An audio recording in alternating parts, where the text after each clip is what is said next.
Bem-vindos a um mais novo podcast do nosso Papo de Artista. Eu tava sentindo falta sua. Tinha um tempinho que a gente não tava fazendo os episódios aqui para vocês. A gente falou de meta, a gente falou de objetivos, a gente falou da importância do tempo e do planejamento, a gente falou sobre a genialidade artística e muito mais. Hoje a gente vai falar sobre um tema importante, a estratégia da criatividade. Como é que isso está cada vez mais importante e cada vez mais presente nesse novo momento em que estamos. Um momento de novas tendências, um momento de entradas em novos ciclos de Web3, de metaverso, de NFT, das coisas se reconfigurarem. Então a gente vai entender alguns pilares dessa criatividade que vai nos ajudar a pensar de uma forma mais criativa. Vamos lá? Quem aqui já foi criança? Todos, né? Todos nós já fomos criança um dia. Uns um pouquinho mais de tempo, né? Outros, né, uns 20 anos, 30 anos atrás. Mas eu acho que cada um já teve alguma experiência de dar um presente, ou até ser a criança nessa situação, em que, naquele momento, para a criança, não sei se vocês se lembram, eu tinha essa sensação. Quanto maior o presente, tinha a impressão que era melhor. Você queria aquele embrulho maior no pé da árvore de Natal. Você falava, nossa, que legal, que legal. E muitas vezes você foi a pessoa que deu o presente maior, né? Um carrinho motorizado, um patinete, uma bicicleta. E a criança ficou muito mais empolgada e entretida com a embalagem, com a caixa de papelão. E você fica assim, a caixa de papelão está entretendo mais e o papel de embrulho do que a bicicleta dentro, que custou os olhos da cara. E a caixa vira um castelo, um esconderijo, um forte, um foguete, qualquer coisa, porque a imaginação daquela criança permite que ela veja algo mais do que uma pura caixa de papelão. E você conseguia fazer isso quando você era criança. Você conseguia dar formas criativas, criar histórias a partir daquele papel em cubo. Em algum momento desse longo trajetória, você passou a ver a caixa com uma simples caixa de papelão no lugar de um castelo. E o que foi que aconteceu? Em que momento você disse, não, eu não sou mais criativo, eu não consigo ver além daquela caixa parda? As crianças, elas são muito criativas e elas são muito curiosas. Elas pensam de formas mais expansivas o tempo todo. E nós, os adultos, a gente começa a pensar de uma forma mais reducionista, né? Porque a educação nos ensina assim. A gente procura uma resposta certa. A gente procura a única resposta certa dentre as múltiplas escolhas. A gente tem medo do fracasso. Tem medo de errar, tem medo da nota vermelha, tem medo de repetir o ano, e a gente vai assim, empilhando medo sobre medo. Só que eu quero falar aqui para vocês da importância do playfulness, essa palavrinha em inglês, mas que é a brincadeira. É olharmos as coisas da vida com os olhares tão cheios, né? Na verdade, tão não com filtros e cheias de interesse quanto as crianças fazem, né? É um comportamento que eu queria falar com vocês hoje. Playfulness. E eu não espero que as pessoas tenham esse playfulness, essa brincadeira, essa coisa assim, em cada minuto da sua vida. Não é isso, né? Eu não espero que as pessoas sejam brincalhonas enquanto estão procurando ideias. Isso sim é importante. Então, se eu pudesse convidar vocês agora a fechar o seu olho nesse minutinho, eu vou fazer uma pergunta. E eu não quero que você, não quero que você pense sobre isso, eu só quero que você, de repente, fale em voz alta. Ou se tiver um local aí público, de repente, fala na sua cabeça. Mas a primeira coisa que vem à mente, onde você está e o que você está fazendo quando você tem as suas melhores ideias? Fala. Lista para mim. Qual o primeiro lugar? Qual o segundo lugar? Ok. Eu acho que se você pensou igual eu, e se você teve as experiências mais ou menos como eu tive, você pensou no banho, no passeio com o cachorro, na caminhada, na andada de bicicleta, no trânsito, correndo, fazendo algum tipo de esporte, né? E esses tipos de respostas, elas são consistentes. Eu aposto que você teve mais ou menos esse tipo de resposta que eu tive nesses locais, né? Porque as pessoas nunca respondem essas perguntas para mim com as duas palavras: no trabalho. Curiosamente, as grandes ideias não vêm no trabalho, quando se está trabalhando. Então, aí você já tem uma coisa que você pode falar, que às vezes a maior coisa que acontece não é trabalhando. É não trabalhando que às vezes a gente trabalha mais, né? E a gente vai para uma última discussão. Eu queria que vocês imaginassem, né? Uma discussão verbal com alguém. Qual foi a última briga verbalizada que você teve com alguém? Pensa nessa pessoa, pensa no tema, pensa naquilo que estava sendo discutido e você falando com essa pessoa sério e aquilo foi para outro nível e foi elevada, né? Tipo, João, eu não posso acreditar que você fez isso comigo de novo. Eu não posso acreditar que você copiou isso, que você atrasou de novo no trabalho. E eu tô furioso hoje, tô furiosa hoje, porque eu não acredito que você teve esse tipo de comportamento.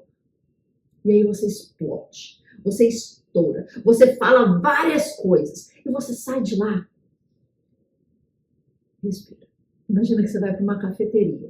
Você tá com aquela energia da briga. Você pede o seu cappuccino. Eu sou uma pessoa de cappuccino. Você pede seu cappuccino num café e tá frio, como tá hoje. E passa 5, 10 minutos depois dessa discussão acalorada e você pensa com a cabeça um pouco mais relaxada. Você pensa, poxa, por que eu não falei essa frase matadora? Seria uma frase perfeita para aquele momento. Você revive aquele momento tentando pensar roteiros diferentes. Você pensa em frases para você falar, argumentos para você colocar, mas que aqui, naquela hora que você estava argumentando, não saiu nada daquilo.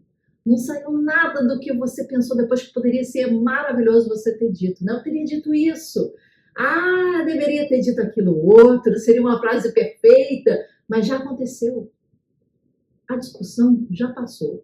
Porque estar dentro da discussão naquele momento é como se estivesse no trabalho. Engraçado. Que você ouve você mesmo dizer o seguinte: quando eu estou escrevendo e-mail, né? Quando eu estou agendando apresentações, quando eu estou fazendo uma apresentação, quando eu estou trabalhando, você ouve você mesmo dizendo: olha, eu não tenho tempo de pensar nisso, eu estou trabalhando agora. E você não consegue pensar nessa frase matadora durante a discussão justamente por isso. Você não consegue pensar naquela grande ideia porque o seu cérebro te leva a acreditar que você está trabalhando naquele momento. E não é no trabalho que a gente tem as melhores ideias. Existem 4 estados mentais e cerebrais que eu quero trazer aqui para você, que vão fazer assim na sua criatividade. Entendendo isso inicialmente, né? Não é no trabalho que a gente tem as melhores ideias. Não é trabalhando que a gente vai estar trabalhando de forma ótima. Pensa nisso com cuidado. Isso aí dá para pensar durante dias. Né? A maior parte do dia a gente passa num estado em que eu chamo de beta-ocupado, ou pseudo-ocupado. A gente ocupa 13% do nosso cérebro com o que você pensa assim, em tomar decisões rápidas, em tomar decisões diárias, em fazer coisas da rotina. Mas nesse momento, a porta que divide o seu cérebro entre o consciente e o inconsciente, ela está nitidamente fechada. E você não consegue acessar aqueles outros 87% do seu cérebro que estão subconscientes ou inconscientes. Nesse momento você está operando em 87% do inconsciente. E é lá que estão as grandes memórias suas, em que você poderia fazer grandes conexões interessantes e criativas aí. Mas aquilo está adormecido, porque essa porta entre a consciência e a inconsciência, ela está fechada, ela está bloqueada. E é por isso que eu fiz essa atividade inicial mais energizadora para vocês, para pensar, para analisar, para falar. E quando a gente começou esse episódio aqui desse podcast, eu não te ouvi, mas eu tenho certeza que você relaxou um pouquinho, que você riu um pouquinho. E nesse momento em que você está relaxado, em que você está rindo, metaforicamente, eu sei que você está de volta naquele chuveiro. Você está de volta naquela corrida, naquela caminhada com o seu cachorro. E aí sim, eu poderia começar a trazer o conceito, o argumento central dessa nosso bate-papo daqui. Alguém já ouviu falar da impressão, né? Agora sim que caiu aquela ficha, né? Aquele momento eureka, eu já tive uma grande ideia. Ele foi praticado por grandes pensadores e grandes criativos aí, principalmente por Thomas Edison. Thomas Edison costumava assentar em uma poltrona à noite e ele colocava uma moedinha entre os joelhos, uma bandeja de lata no chão, logo abaixo. Quando ele adormecia, os seus músculos relaxavam e ele abria mais ou menos a perna. E a moeda caía naquela bandeja de lata, fazendo um grande barulho, e ele acordava. E ele já tinha de lado ali um bloco de notas em que ele escrevia o que ele estava pensando, né? Que ele estava ali inventando as intenções. E foi assim que foram criadas as grandes e grandes patentes dos Estados Unidos por esse grande inventor. Outro grande exemplo é o Salvador Dalí. Ele adormecia com a cabeça contra o seu cavalete, né, debruçado assim e colocando todo o peso do seu corpo contra esse cavalete. Mas quando ele caía, adormecido, aí ele esboçava o que estava ali na mente dele, fresco, o que ele estava ali sonhando. E assim foram criados os grandes quadros surrealistas do Dalí. Se você é uma daquelas pessoas que tem suas melhores ideias prestes a adormecer ou logo quando acordar, mandei um bloco de notas do lado da cama e logo anota, logo pega essa caneta e logo anota, né? Se você é daquelas pessoas mais sonhadoras, que a gente chama de pessoas delta, né? Das 2h30 às 7 da manhã, em que você acredita que nesse horário você está pensando, você consegue resolver a paz mundial e resolver tudo o que você tem que resolver na sua vida. Mas quando você acorda, você não consegue nem lembrar disso e você não consegue nem arrumar a sua cama direito. E esse, então, é o melhor horário para a sua criatividade. Esse horário é um horário alfa, em que você tem que se perguntar como é que eu vou chegar lá de fato? Como é que eu vou executar uma atividade energizadora? E você está prestes de entrar, metaforicamente, no chuveiro de novo. É isso que você tem que se perguntar nesses momentos para você, que são quase, né, eureka. Edward Bono um dia disse que o seu cérebro era como uma montanha e que cada gota de chuva que caía em sua cabeça, ele ia descendo nas experiências da sua vida, né? E com o tempo, esses fluxos de pensamentos, que eram essas gotas, elas iam se reconhecendo, elas iam ficando juntas, elas te ajudavam ali a aprender, a contar, a escrever, a cantar. E com o tempo, aquilo tudo ia formando um grande rio de pensamento com fluxos de água, profundo, largo e muito rápido. E se você for igual eu, né? Eu sou formada em publicidade, fiz pós-graduação em gestão de negócios, pós-graduação em gestão cultural e de mercado cultural, estou fazendo arte-terapia agora e tenho uma comunidade criativa com vários cursos, conteúdos, todos os links vão estar aqui abaixo para você depois. Pinto desde os 11 anos de idade. Então pensa, ao longo desse tempo, o que eu fui construindo com essa formação, com essa experiência, foi que o meu rio de expertise fosse fluido, fosse profundo e fosse largo, né? E imagina como é que está o meu rio hoje, ligado à arte, já que eu tenho construído ele desde os 11 anos de idade, com interações, com ações, com atividades e com formações. E é muito parecido com o seu rio, da sua área de expertise, independente de qual ela seja, né? É isso que nos permite que a gente tome decisões rápidas, informadas, né? Mas é também, esse grande rio, uma grande barreira para a inovação. A sua experiência é a principal barreira para a inovação. Eu repeti essa frase porque ela é muito importante para você. Você já tentou cruzar um rio das margens, né? Entre as margens, sem um barco, sem uma corda, para ver o quão difícil é atravessar esse próprio rio? Nosso próprio rio de pensamento é a maior barreira para a inovação e para a criatividade. Por exemplo, vou te explicar isso agora. O BlackBerry, né? Durante anos ele teve à frente, né? Ele tinha um teclado inteiro nas nossas mãos. Ele inovou com isso. Ele sabia onde tinha que ficar cada tecla. Ele sabia como é que era tecnicamente montar aquele celular. Ele sabia que as pessoas gostavam e utilizavam. E isso parecia ser a sua grande vantagem. Mas a Apple não sabia. A Apple não sabia como fazer celular. A Apple não sabia como usar as 300 teclas que tinham ali para você digitar ali pequenininho. Mas essa também era a sua grande vantagem, porque ela pensou, quais são as regras do jogo? Só que ela não sabia quais eram as grandes regras do jogo no sentido mais técnico. Então, sem saber essas grandes regras, ela começou a ir além das regras, porque ela passou. Ela se perguntou, por que não um botãozinho? Por quê? Vamos facilitar aí pra gente. Por que tem que ser esses botões todos? Ela começou a se fazer grandes perguntas que, às vezes, aquele BlackBerry não se fazia, né? Uma coisa, então, muito importante para quando você está num processo criativo, né? É pensar como um especialista ingênuo. Imagina que na equipe ali da Apple tinha os caras técnicos, os caras com MBAs, com formação, com experiência, né?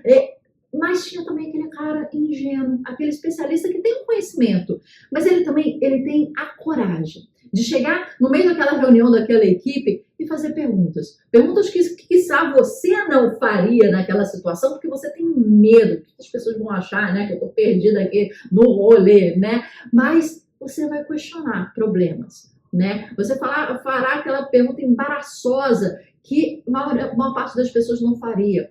Mas essas pessoas são justamente os que não sabem das regras e por isso não se importam de quebrá-las e vão tirar aquela empresa do seu próprio rio de pensamento. Esse rio profundo, fundo e de fato difícil de você atravessar.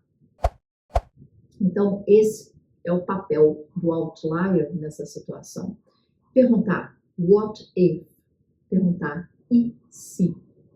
Depois de definir as regras, esse papel desse engenheiro ingênuo é desconstruir o que estava ali. É pensar em mundos de e se.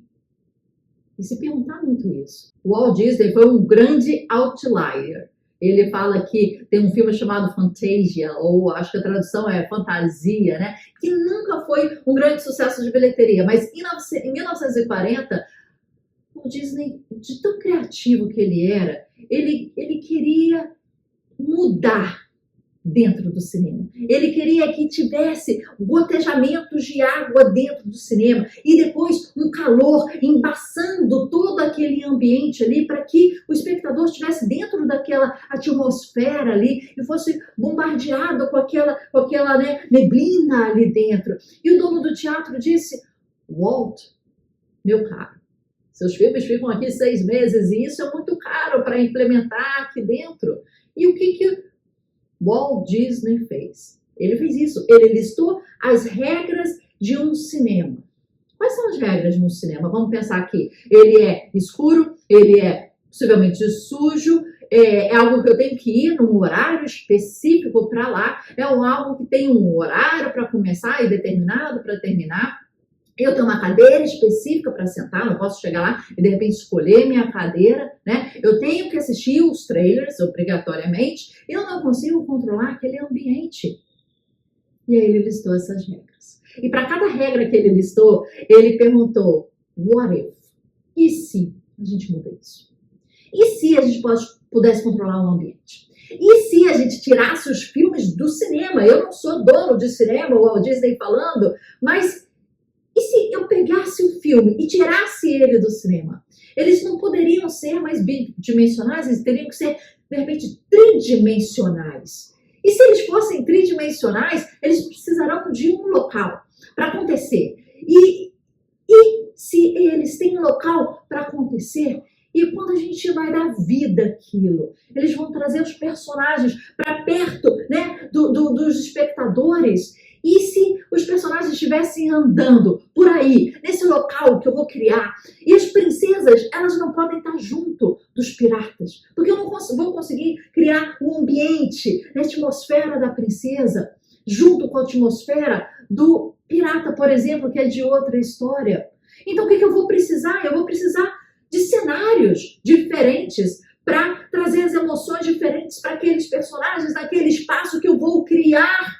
E é aquele local, é aquele terra de fantasia, é aquele land, fantasy land, de aventura. E se eu colocar o nome de Disneyland? E essa foi a maior solução criativa do século XX. Foi definindo as regras, tendo a cabeça de um engenheiro que vai contra essas regras, ingênuo, mas não pensando nas regras e tentando ir além delas, que perguntou, what if, e se a gente derrubasse a regra? E se a gente transformar isso de outra forma? E assim vieram os grandes pensamentos. E cerca de 10 anos atrás, as duas das maiores barreiras do mundo Walt Disney aí nas férias eram: eu não posso pagar um ingresso, é muito caro para mim, eu quero levar meu filho, mas eu tenho que esperar a idade certa do meu filho para eu fazer essa viagem, né? E dessas barreiras surgiram novos desafios para a Disney. Então você pensa, como eu vou, né, transpor essas grandes barreiras, né? Nada do que um cara numa pequena cidade de Seattle, uma livraria online, pequenininha, começando em 2008, né, chamada Amazon. Eles poderiam ameaçar a Disney? Será que essa pequena livraria poderia ameaçar a Disney? Mas aí surgiu um novo desafio. Eu não quero mais ficar na fila.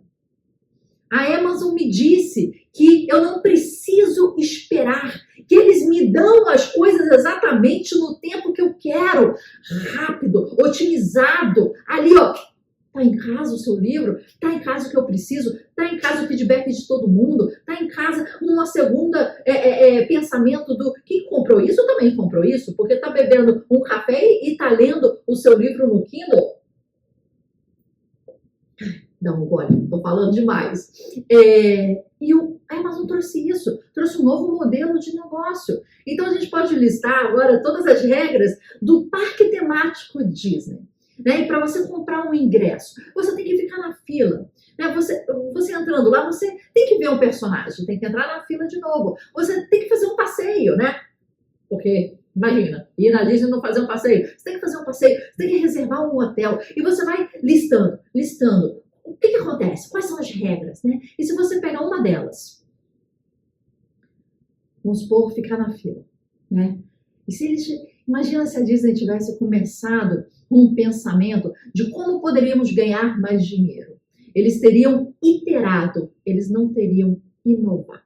Aí é a grande diferença. Olha o grande pílula da criatividade.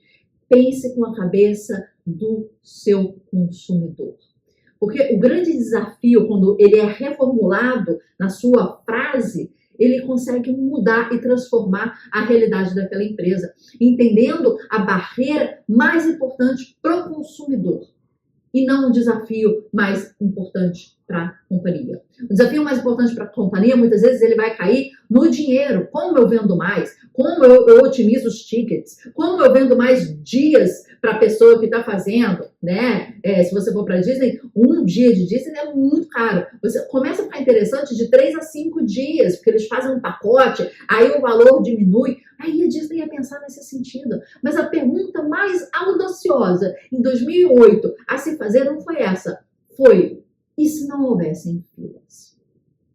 Bem, se não houvessem filas para recepção, se não houvessem filas para a gente entrar no parque, e se não houvessem filas para cada uma das coisas que você ia lá dentro, para conhecer seu personagem favorito, para brincar do seu brinquedo favorito, para comprar o seu merchandise, a sua coisa favorita, a sua comida favorita, e avançando aí para 2015, surgiu uma pequena pulseira de plástico, parecendo um relógio, mas no pulso, com um chip de tecnologia RFID, que dentro dela você pode comprar ela, e 6 meses antes de você ir para a Disney, já com ela em mãos, você já pode reservar a sua atração favorita. Ela também é a chave de entrada para a Disney, está ali o seu ingresso, né, para os parques temáticos. Ela também é sua chave para as reservas de brinquedos favoritos, para as reservas de comida, para você encontrar os seus personagens e cumprimentar os seus personagens, para você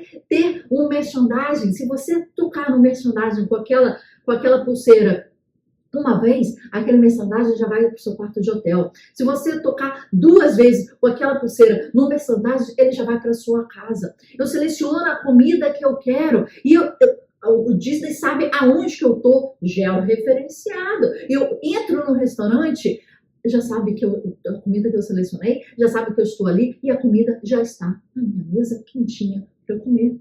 É assim que o cliente médio, ele ganha 2 horas livres do dia lá na Disney. E eu e você, com 2 horas livres lá na Disney, o que a gente vai fazer?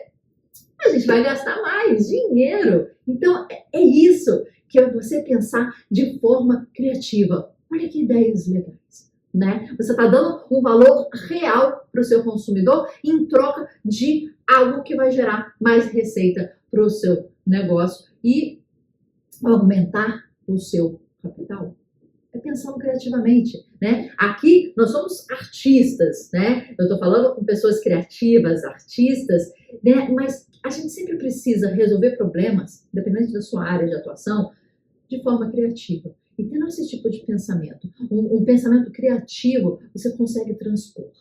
Você consegue viver de arte, né? Que é o nosso grande papo aqui, em muitos dos podcasts, é esse. É como viver de arte. É pensando criativamente. É pensando dessa forma. What if? E se? E isso é um papel de um outlier nesse sentido. O Walt Disney foi um dos grandes contadores de história, né? E ele usava as palavras como ninguém. Ele sabia fazer aquele storytelling, né? Como a gente gosta de chamar hoje em dia, né? Mas se eu fosse perguntar a você, para construir hoje em dia um lava-jato, por exemplo, vamos fazer aqui uma lista do que seria preciso. Seria preciso, fala aí comigo, água, escova, sabão, um local para secar, um aspirador e aquele negócio que passa, né? Ok, mas vamos reformular essa questão. Imagina que eu não estou abrindo um lava-jato. Imagina que eu estou abrindo um auto-spa. Um spa automotivo. Enquanto o seu carro está sendo cuidado lá, muito bem, você ganha uma cadeira de massagem, onde você pode fazer massagem. Você pode ter um salão onde você pode fazer unha, um barista que pode servir drinks e cafés, uma música ao vivo. E eu transformo aquilo ali em outra coisa, porque eu remodelei a pergunta. Eu não estou pensando num local de autolavagem, eu estou pensando num auto-spa. Né? Os funcionários da Disney não eram contratados como funcionários, eles eram contratados como membros de elencos escalados para um papel de um show. Olha a reformulação. Eles usavam fantasias não uniforme, eles trabalhavam no palco e nos bastidores, né? Ele criou o melhor serviço de atendimento individual do mundo. Tudo isso porque ele reexpressou, ele falou de forma diferente o seu desafio. Existe uma história muito curiosa, que é o seguinte, tem um homem que chegou num salão, num saguão, e começou a conversar com uma recepcionista. E ficou lá conversando 15 minutos, e ela atendendo, falando, dando dicas, explicando várias coisas e conversando. E quando esse homem subiu para a sua reunião, ele falou assim, nossa, eu estava lá embaixo com a sua recepcionista, ela é muito boa, deu um atendimento muito bom, e o cara da reunião falou assim, olha, mas nós não temos recepcionista aqui no nosso prédio. E ele falou, Poxa, mas ela me atendeu muito bem. Quem é o nome dela? Ah, Sara, ela é a nossa diretora de primeiras impressões. Ela não era recepcionista. Você deu a ela ali um palco. Você deu a ela ali uma personagem. E ela dominou aquilo para ela, porque aquele era o local dela fazer o show e a apresentação dela. Você reformulou. Não era uma recepcionista, era uma diretora de primeiras impressões. E fazendo uma conexão aí com o que a gente acabou de falar, nessas novas tendências e nesses novos tempos em que a criatividade e a intuição se colocam aí como habilidades de sobrevivência, a questão da coragem e a questão da bravura é uma coisa muito importante. Eu quero fazer um convite para vocês. No meu link da bio tem o meu contato. Deixa eu te entrevistar. Entre em contato comigo, fala sobre o seu trabalho e deixa eu saber sobre o seu trabalho. E quem sabe eu faço uma entrevista com você no Zoom para o nosso podcast. Para gente que fala sobre arte, criatividade e empreendedorismo. Para gente que conecta todos esses mundos e fala de novas tendências. Deixa eu te entrevistar. Escreve para mim, liga para mim, agora, nesse momento. Vou estar com o meu celular aqui, eu quero te entrevistar, eu quero falar com você, eu quero te colocar em frente à câmera, eu quero editar o seu material de portfólio, eu quero colocar numa embalagem maravilhosa para te divulgar. Vamos? Estamos nessa? Você aceita esse convite agora? Escreve, quero ver meu celular tocar agora comigo no Zoom. A gente vai conversar, eu vou editar. Ou a gente vai entrar ao vivo. Quem topa? Você topa? Quem vai? Tem coragem? Tem coragem para isso? Como você compete com a inteligência artificial hoje em dia? É com a criatividade e com a coragem. É a coragem que nos difere. Eu acredito que todos nós somos criativos. Será essa coragem que vai permitir que a gente sobreviva num mundo que será cada vez mais competitivo. Mas para fazer isso, você vai ter que ser incrivelmente corajoso. Quem é o animal mais corajoso da selva? Fala para mim. Quem é o animal mais corajoso da selva? O leão? Você pensou o leão? Você pensou o leão, né? Não. O animal mais corajoso é essa humilde pequena borboleta de 10 centímetros que está voando toda agitada dentro do seu estômago há cerca de 20 segundos atrás, quando eu te fiz o convite que você pensou. Qual foi a última vez que você sentiu essa borboleta no seu trabalho? E se você não sente essa borboleta no seu trabalho há um tempo, tenho certeza que você vai estar desempregado em pelo menos 5 anos. Há muita disrupção acontecendo e chegando no mercado. Você tem que inovar, você tem que ser corajoso, você tem que ser criativo. E eu vou terminar aqui esse meu podcast, que já está longo, com uma frase. O oposto de bravura não é covardia, é conformidade. Espero que vocês tenham gostado desses insights aqui. Às vezes eu falo muito, às vezes eu falo pouco, mas estamos aí juntos em episódios do podcast que tem esse objetivo: abrir a sua cabeça, fazer uma troca com você. Não quero estar aqui sozinha trocando, eu quero que você fale comigo, eu quero que você me escreva, eu quero que você interaja lá no nosso Instagram, aqui debaixo na legenda desse vídeo. A gente vai continuar fazendo esse podcast, a gente tem um outro podcast aqui no canal, que é o MarHubcast, em que eu chamo realmente convidados, não é mentira, o convite está de pé. Eu chamo convidados para trocar ideias sobre suas carreiras, processo criativo, bloqueios e desbloqueios, desafios, referências, influências e muito mais. Se você é da área criativa, se a gente consegue fazer um link da sua área com a área criativa, vem, participe, me inscreva, deixa eu te conhecer. Conheça aqui a nossa comunidade criativa MarHub. Nós temos vários cursos, conteúdos e uma comunidade repleta para você dar o próximo passo, nesses novos desafios, desse mundo disruptivo e criativo. Criatividade e coragem. É isso que a gente vai se diferenciar cada vez mais. Eu espero você, estamos juntos, estamos aqui para te trazer o ferramental dessa criatividade e dessa arte, para te diferenciar nesse mundo de inteligências artificiais e naturais. Vamos juntos? se inscreva no canal, comente, seja ativo aqui. Eu tô aqui pra gente trocar. Aproveita. Até o próximo episódio aqui do Papo de Artista. Muito obrigada. Eu sou Marcela Lana, a sua host, a sua podcaster, a sua professora, a sua amiga e muito mais.